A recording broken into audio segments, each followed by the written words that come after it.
Alright, yeah, I think this is a pro team POV. Well, let's see how good they are. Right off the bat, going for so the he's heat got the heat wave, right? Yep. So he switched the vert. So there's Steitzer. Stites. It's good to have Steitzer back, or we call it, there's some nickname of Stitesy is kind of the people implementing the VO. So he threw down a shield, covered the position. Yeah, I like that little peek technique. I haven't personally done that, to be honest. Yeah, I feel like I learned a lot by watching this pro team video actually and how to play it. Like we watch them, we have regular weekly play tests with them. I don't play with them generally because they're so good, and we put our kind of better players up against them.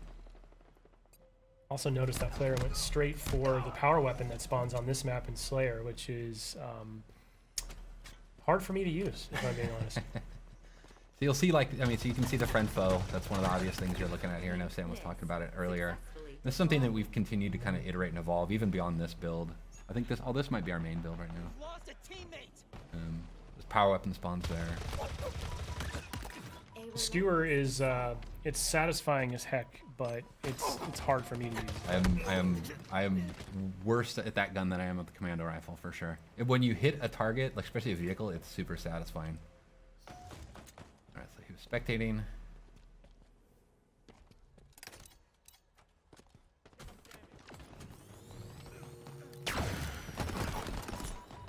He missed the neutral.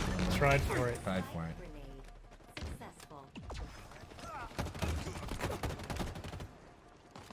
Hard for us to hear in studio, but I believe you'll hear some personal AI coming through. Yeah, you're hearing. There's a few things. So there's the Spartan chatter that we had in Halo 5. It really just kind of brings the battlefield, gives a lot more like reaction feedback to what's going on in the game. But you'll hear this personal AI, and what we did with them is we replaced what was called Spartan Leader, our team leader, and it's just a more personal version of that, and they have a lot of personality, and so it lets you kind of swap around and kind of customize that feedback, and they give you a lot of low-level fit. Pulled the power up.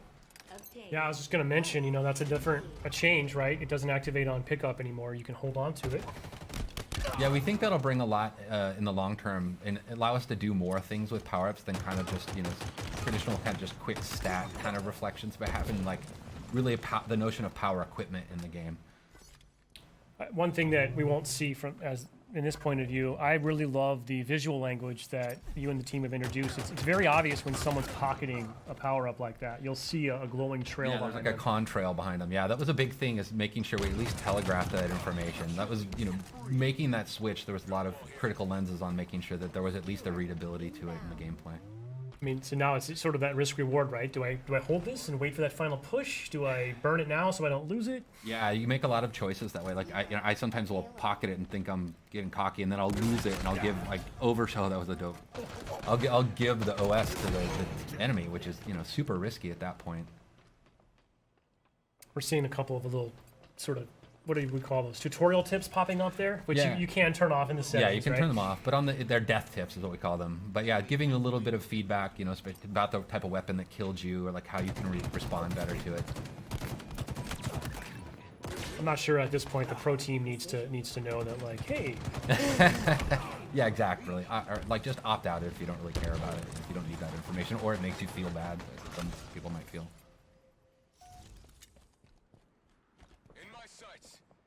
I do love this map. Yeah, the pelicans flying by. It's you know, it's an homage to Sergeant Avery Johnson, Academy of. So it's kind of cool just to kind of pay homage to, like, you know, one of ours and everybody's favorite character in the set of the Halo canon. By the way, whoever this player is just getting active camo every spawn. I don't know what the other team's up to right now. Seems to be watching that call out. Yeah, the power ups, we treat those like, you know, like the power weapons and stuff. They're up on a pad. They have a lot of messaging and broadcasting about them, so you know when they're coming up. Now your Spartan AI will tell you that, right? Yeah, the Spartan AI calls it out as well. So there's a lot of information just kind of driving feedback. You get the stick there. You can see, like, there's the weapon racks you'll see in the levels as well. He ran past one a second ago.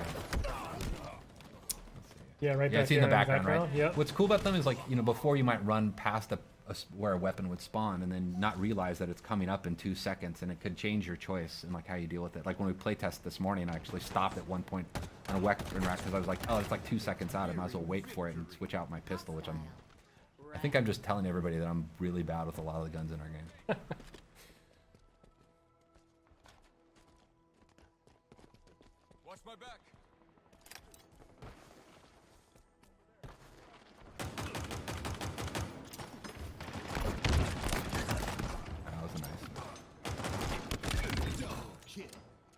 I do love the sidekick. It's really cool, and like when somebody's really good with it, it's really threatening because they can just feather that thing super fast and just crack This people. player really likes this little like drop wall kind of corner covering a technique, post, huh? yeah. And, like kind of locking down an entryway so they can watch their backs. It's neat to watch how people use these, like all the different equipments in different ways.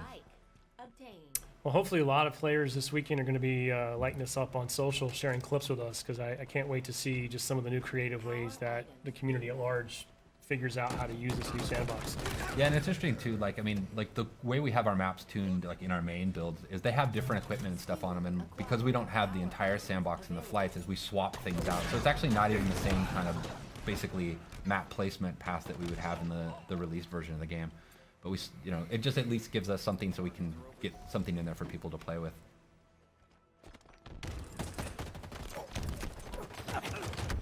Oh, match is getting close. You can hear the music starting to kick up, kind of signifying the end of the match is coming. I do love that. The multiplayer music, very cool. I'm really proud of the multiplayer music. There's a cool story about how we got to basically getting the music in the game. But it really meets this tone. It's something I've really wanted since Halo 4. Was this kind of post-rock soundtrack to the multiplayer. Well, actually just a Halo, but it became one of my goals for multiplayer. Taking damage. Last kill. You've lost a teammate. 5 minutes remaining. Cool.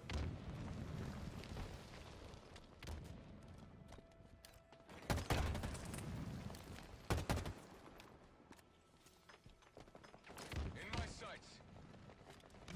Kill's got some drama. It Oh, is. they got There it. we Somebody go. else got it. There we go.